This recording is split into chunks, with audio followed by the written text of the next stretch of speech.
going to begin in the west. Powell River, British Columbia, up the Sunshine Coast. Thank you, Phil Wagner. Hey, where did the snow go? Yeah, we've had a lot of rain. Look how wet those roads are, and there's a lot more rain to come. Yes, milder air. And remember the big cold snap in the prairie, especially in Alberta and Calgary when it was absolutely frigid. That is gone, and milder air has returned. When you see these low pressure systems hitting the coast, it not only brings rain to the coast, but it tends to bring milder air east of the Rockies. As evidence, umbrellas needed today in many parts of BC interior and coastal areas this morning. Just still watch out for slippery conditions around Terrace and Kitimat because of residual freezing rain. Maybe some snow showers in Prince George today. Wet snow at 1 degree.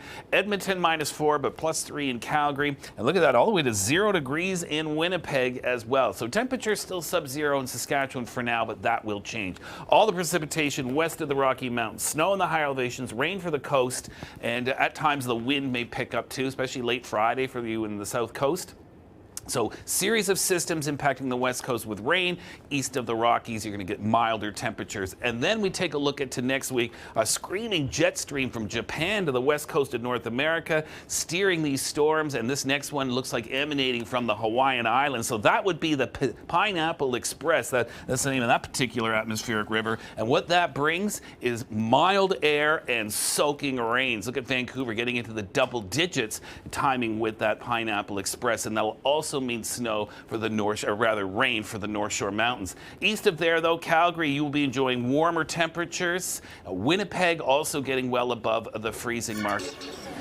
All right, active weather here on the Weather Network, and it is Wednesday, January 24th.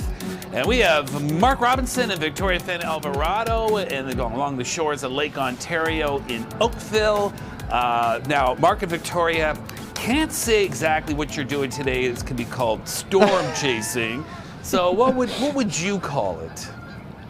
I'm going to call it fog loitering because, you know, there's not a lot of active, fog isn't really active so much as you experience it. And it has been a bit of an experience dealing with some of the really dense, heavy fog this morning. It has been, and it's sort of been off and on too throughout our journey this morning too. We entered some thick areas of fog, then we started seeing it diminish, and now behind us, typically you could see almost Toronto or some buildings in the city. You can't see anything behind us, so it just goes to show how foggy it is, which did make our drive, have some reduced visibility. So make sure you're careful on the roadways.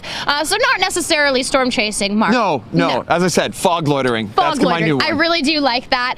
The other thing, Chris, is that we do have some slippery roadways too. Sliding. Yeah, absolutely. Temperatures have been not far from the freezing mark, and you had some snow, and some of that has melted and refroze as well. So yeah, two big concerns there. So some slush, some icy conditions and fog. Number two, snow or rain? What would you prefer? What would each of you prefer this time of year? Oh, this time of year, I'm going to have to go with the snow. But any other time of the year, I want the rain because it's coming with the thunderstorms, which gives me lightning and tornadoes. I have to say snow as well, because now that I've been doing a lot of field coverage, I'm realizing that it is absolutely miserable being out in these soaking wet conditions, which is what your expertise is, being out in the miserable. Yeah. Me, however, you know what? I'd be happy going to Florida. I've been seeing a lot of birds and geese behind me, and I'm like, I want to head wherever the geese are going. That's what I was thinking. But freezing rain, Chris, that's the worst. Absolutely. You'll get no disagreement here, no argument. And we take a look at our forecast. We'll start in eastern Canada, and you will get into some of that rain in southwestern, south central Ontario. There's the risk of snow and freezing rain, though, towards the Ontario-Quebec border, and cold for Atlantic Canada. We've had wind chills in the -20s in New Brunswick and the -30s in Newfoundland and Labrador.